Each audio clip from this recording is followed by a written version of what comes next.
I never thought I'd find myself standing outside my childhood home on Thanksgiving, watching through the window as my family celebrated without me. The smell of turkey and my mother's famous apple pie wafted through the evening air, a cruel reminder of everything I'd lost, or so they thought. My name is Olivia Barrett, and 10 years ago, my family decided I wasn't worth keeping around. It wasn't always this way. Once I was the pride of the Barrett family, working my way up the corporate ladder at Barrett Industries, our family's manufacturing company. My father, Richard Barrett, had built it from nothing, and my sister Diana was being groomed to take over as CEO. I was content with my role in operations, or at least I thought I was. Everything changed the day I discovered irregularities in our supply chain contracts. Millions of dollars were being funneled through shell companies, and the trail led straight to Diana's office. When I brought my concerns to my father, I expected him to be shocked, angry, ready to investigate. Instead, he looked at me with cold disappointment. "You've always been jealous of your sister's success," he said, his voice sharp enough to cut. "This is a new low even for you." Diana played her part perfectly, tears streaming down her face as she accused me of trying to sabotage her because I couldn't handle her upcoming promotion. My mother, always quick to believe the worst of me, suggested I take some time off to sort myself out. I refused to back down. The next day I took my evidence to the board of directors. By evening my key card was deactivated, my position terminated for creating a hostile work environment. Diana's smirk as I packed up my office told me everything I needed to know.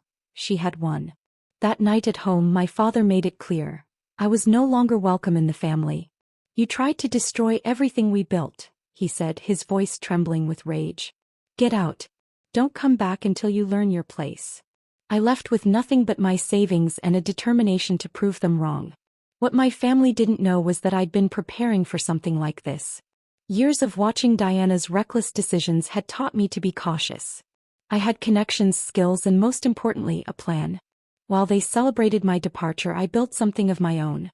Phoenix Capital Partners seemed to appear out of nowhere, quietly acquiring struggling manufacturing companies across the country. I worked behind the scenes, using a different name, letting others be the public face while I pulled the strings. 10 years passed. Barrett Industries began to struggle under Diana's leadership. Poor decisions, mismanagement, and that same old arrogance led them down a path of declining profits and mounting debt. They needed a miracle, and Phoenix Capital Partners appeared to be their salvation. Diana negotiated the deal herself, never once suspecting that every document she signed brought the company closer to my control. Tomorrow at 9 a.m., the final papers would be signed, and Barrett Industries would officially become mine. But tonight, watching them through the window, I felt a strange mix of anticipation and sadness. My mother was setting out her fine china, the same plates we'd eaten from every Thanksgiving of my childhood. Diana sat in my old spot, laughing with her husband while my father beamed with pride. I wasn't here to spy. I'd received an invitation, the first in 10 years. Not because they missed me, but because Diana insisted the whole family should be present for tomorrow's celebration of the merger that would save our legacy. They had no idea they'd invited the architect of their downfall to dinner. Taking a deep breath, I straightened my simple black dress and walked to the door. The sound of the doorbell seemed to echo through the house, followed by sudden silence. Footsteps approached and my mother opened the door, her smile stiff and practiced. "Olivia," she said, her voice carefully neutral. "You came." I stepped inside, the familiar scent of home hitting me like a physical force. Diana's voice carried from the dining room. "Is that her?" Finally decided to show up for once. The next few hours were exactly what I expected. Snide comments about my appearance, subtle digs about my mysterious career, and constant reminders of Diana's success. No one mentioned how Barrett Industries was barely staying afloat, or how tomorrow's merger was their last hope. "Still keeping secrets about what you do?" Diana asked over dessert, her tone dripping with condescension. "Or is it just too embarrassing to admit you never amounted to anything?" I took a slow sip of wine, savoring the moment. "Actually, I work in acquisitions." "Oh." My father raised an eyebrow. "For which company?" "A small investment firm. You might have heard of it, Phoenix Capital Partners." The room went silent. Diana's fork clattered against her plate. That's impossible," she stammered. "Phoenix Capital is." Is what, Diana? I smiled, standing up. Is the company that owns your debt. The one that's buying Barrett Industries tomorrow morning. You're lying. My father's face had gone pale. Phoenix Capital is run by me, I said softly. I founded it 10 years ago, right after you threw me out. Diana shot to her feet, her face contorted with rage. You don't belong here anymore, she smirked, trying to maintain control. Get out. I picked up my purse, calm and collected. You're right, I don't belong here. But tomorrow at 9 a.m., I'll be exactly where I belong, in the CEO's office at Barrett Industries. As I walked to the door, I turned back one last time. Don't be late for the signing. It would be a shame to start my first day as your boss without you there. The last thing I heard as I closed the door was the sound of Diana's wine glass shattering against the wall. I arrived at Barrett Industries headquarters at precisely 8:30 a.m., half an hour before the scheduled signing. The building hadn't changed much in 10 years. Same imposing glass facade, same gold-lettered sign, same security guard at the front desk. Except this time when I walked in, I wasn't Olivia Barrett, the disgraced daughter. I was Olivia Phoenix, CEO of Phoenix Capital Partners. My heels clicked against the marble floor as I crossed the lobby, drawing curious glances from employees who didn't recognize me. A decade away and a complete image transformation had its advantages. Gone was the timid girl in simple business casual attire. Today I wore a tailored Armani suit, my hair styled perfectly, exuding the confidence that came with knowing I held all the cards. Miss Phoenix, my assistant Michael greeted me at the elevator. The boardroom is prepared. Your family hasn't arrived yet. Family. The word felt strange now, hollow. Have security ready, I instructed. I expect things might get emotional. The top floor executive suite brought back memories. Late nights poring over reports, trying to prove myself worthy of the Barrett name. Diana's office door was open and I could see she'd redecorated in typical excess. Expensive art, designer furniture, everything screaming desperate attempts at projecting success while the company crumbled around her. I walked into the boardroom where my team was already assembled. Legal counsel, financial advisors, and the board members who had chosen to align with Phoenix Capital Partners rather than go down with the Barrett ship. They all stood as I entered. Everything in order? I asked Thomas, my head of legal. He nodded, patting a thick stack of documents. Ironclad. Once they sign, Barrett Industries becomes a wholly owned subsidiary of Phoenix Capital Partners. You'll have complete control. At 8:55 the elevator dinged. Diana stormed in first, her face a mask of barely contained rage.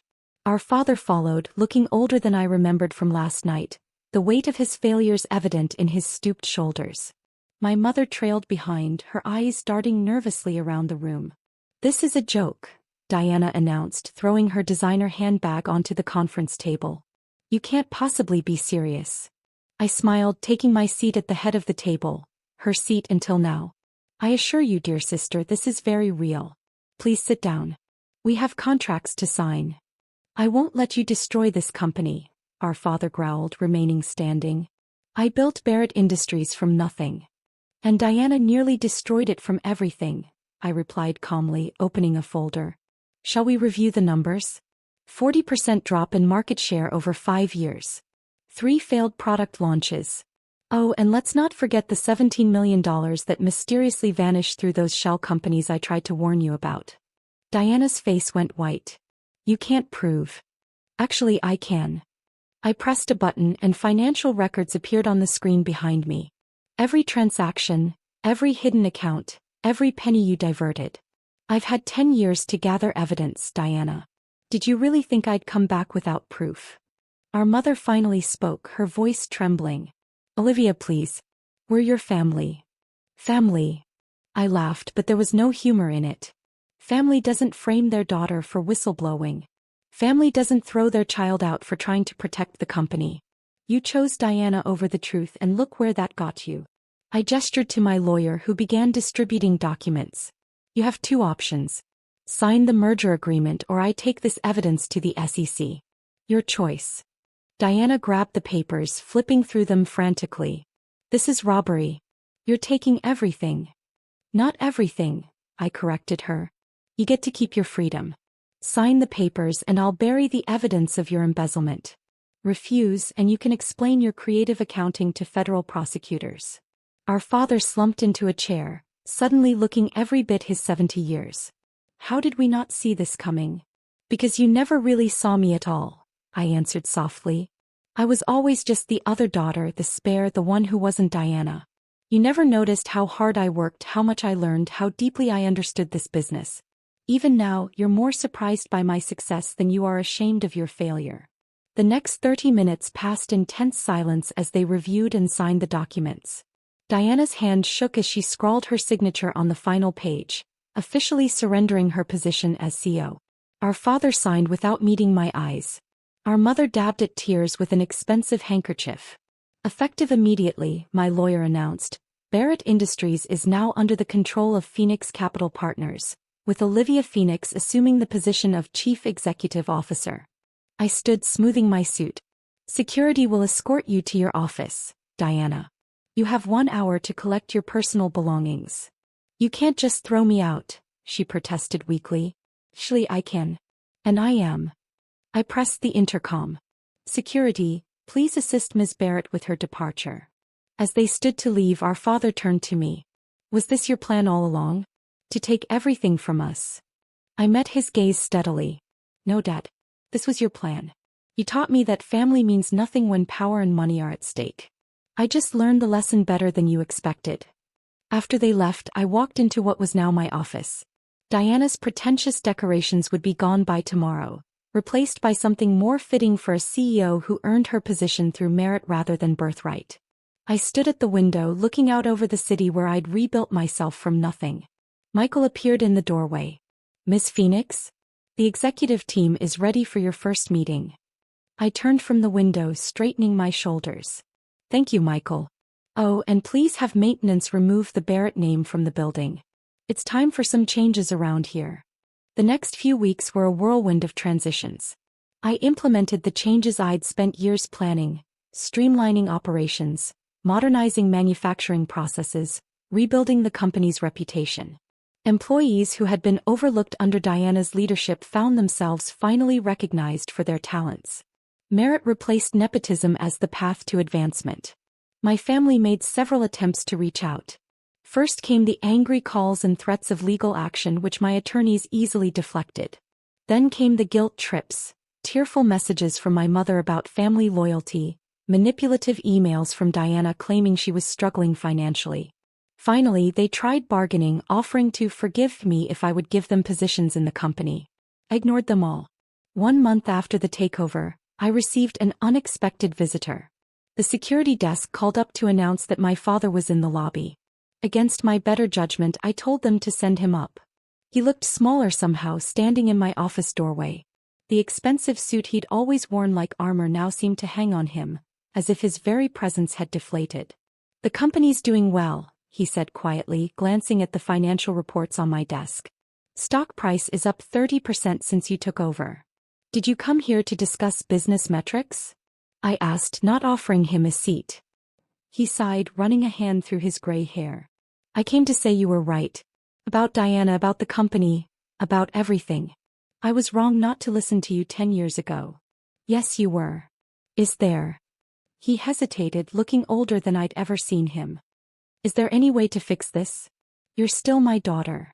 I stood up, walking to the window where I could see workers replacing the last of the Barrett Industries signs with the Phoenix Capital logo.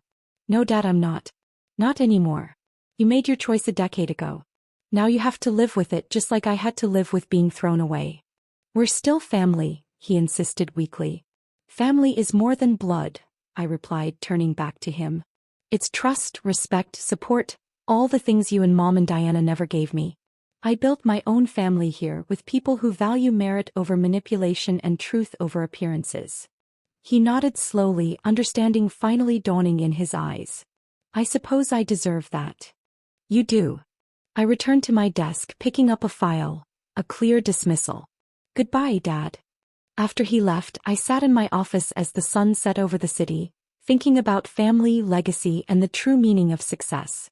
The Barrett family had taught me an invaluable lesson, though not the one they intended.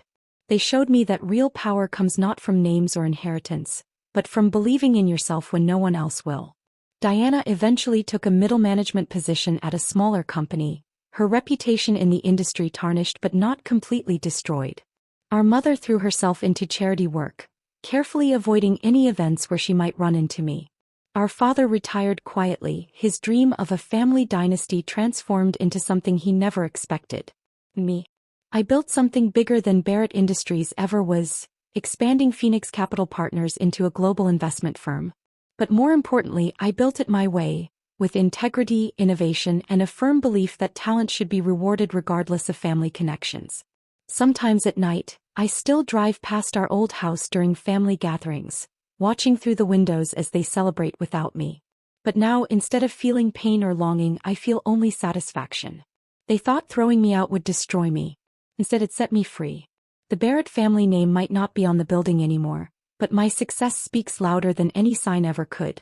And every morning when I walk into my office, I remember what they taught me. Sometimes losing your family is the price you pay for finding yourself.